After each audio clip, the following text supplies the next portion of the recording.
আসসালামু আলাইকুম প্রিয় দর্শক, যে যেখান থেকে আমার প্রতিবেদনটি দেখতে পাচ্ছেন আপনাদের আন্তরিক শুভেচ্ছা অভিনন্দন জানিয়ে একটি প্রতিবেদন নিয়ে হাজির হয়েছি।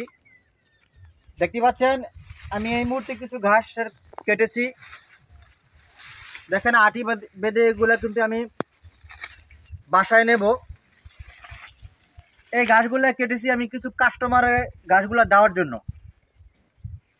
এই কাস্টমারগুলো হচ্ছে বিভিন্ন বাংলাদেশের বিভিন্ন জেলা উপজেলা থেকে আমার ভিডিও থেকে ফোন করে থাকে যে ভাই আপনার ভিডিওতে তো ঘাস দেখলাম, এটা কি ঘাস, কাটিং লাগবে, এরকম কথা বলে কাটিংগুলো অর্ডার করেছে। আজকে বেশ কিছু অর্ডার নিয়েছি কাস্টমারের, সেই অর্ডারগুলা দেওয়ার জন্য সরাসরি খেতে এসেছি আপনাদের মাঝে কিছু তথ্য দেওয়ার জন্য এবং ঘাস সম্পর্কে কিছু কথা বলার জন্য।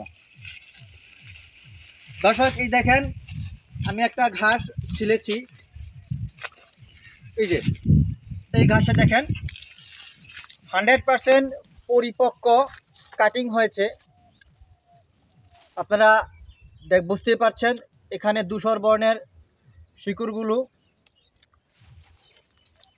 আর প্রত্যেকটা অঙ্কুরগুলো আপনার বেশি উঠেছে। প্রত্যেকটা অঙ্কুরগুলো কিন্তু দেখা যাচ্ছে, এই যে ছোট ছোট করে কুড়ি অলরেডি দেখা যাচ্ছে।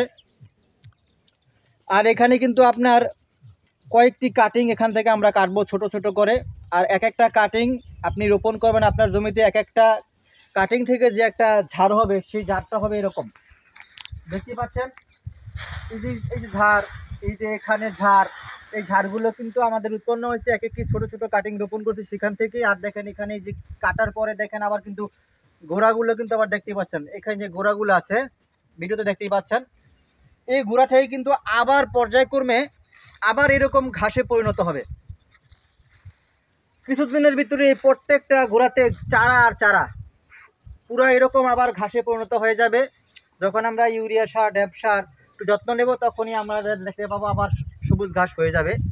এই ঘাসটা আপনাকে একবার রোপণ করতে পারলে এই ঘাসটা আপনারা অনায়াসে 5 থেকে 6 বছর কিন্তু আপনার ফলন পাবেন।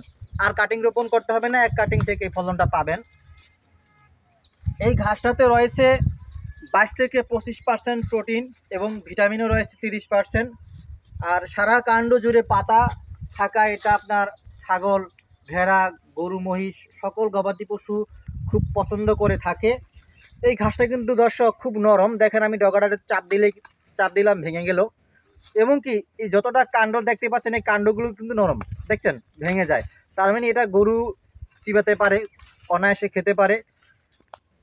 আর আপনি যদি কাঁচা ঘাস রোপণ করেন তাহলে আপনার খামারে আপনি খুব সহজেই লাভবান হতে পারবেন, কারণ কাঁচা ঘাস হচ্ছে গবাদি পশুর প্রধান খাদ্য। আর যদি কাঁচা ঘাসের যোগান যদি আপনার শতভাগ নিশ্চিত থাকে সেক্ষেত্রে আপনার আউট খরচ কম হবে, দানাদার খাদ্য খাওয়াতে হবে না বেশি একটা।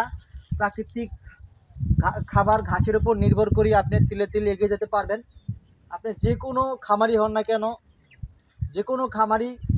যেমন গরু, ছাগল, ভেড়া, মহিষ সকল খামারির জন্য কাঁচা ঘাসের যোগান নিশ্চিত করাটা প্রধান কাজ। তো যদি আপনি দর্শক যেখান থেকে হন, বাংলাদেশের যে প্রান্ত থেকে হন, যদি আপনার এই কাটিং রোপণ করার ইচ্ছা জাগে, গাছ চাষ করার ইচ্ছা জাগে, তাহলে আমার ভিডিওতে স্ক্রিনে নাম্বার দেওয়া আছে, স্ক্রিনের নাম্বার দিয়ে যোগাযোগ করে আপনি এই ঘাসের কাটিং সংগ্রহ করতে পারেন। 100% পরিপক্ক কাটিংগুলো আপনাদের দেখিয়েছি ইতিপূর্বে।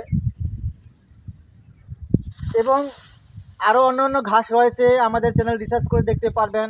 গুয়াতেমালা ঘাস রয়েছে, জারা ঘাস রয়েছে, বিভিন্ন হাইব্রিড জাতের ঘাস। প্রত্যেকটা ঘাসই বিদেশি জাতের ঘাস। এই বিদেশি ঘাসই আমরা চাষ করি এবং আমাদের কাছ থেকে অনেক খামারিরা, পুরাতন খামারিরা, নতুন খামারিরা ঘাস চাষ করে রোপণ করে তারা অলরেডি খামার শুরু করে দিয়েছে, আবার অনেকে নতুন করে করতেছে। সবার জন্যই আমরা কাজ করি। তো দর্শক, ভিডিওতে অনেক তথ্য দেওয়ার চেষ্টা করেছি। যদি ভিডিওটা ভালো লেগে থাকে অবশ্যই শেয়ার করে দিবেন, যাতে অন্যান্য উদ্যোক্তারা ভিডিও দেখে আপনার কিছু শিক্ষা গ্রহণ করতে পারে এবং খামারি যাতে ঘাসটা রোপণ করতে পারে একটু সুযোগ করে দিবেন। আর যদি একটু ভালো লাগে চ্যানেলটা সাবস্ক্রাইব করে পাশে থাকবেন। তো সবার সুস্বাস্থ্য ও দীর্ঘায়ু কামনা করে বিদায় জানাচ্ছি। আল্লাহ হাফেজ।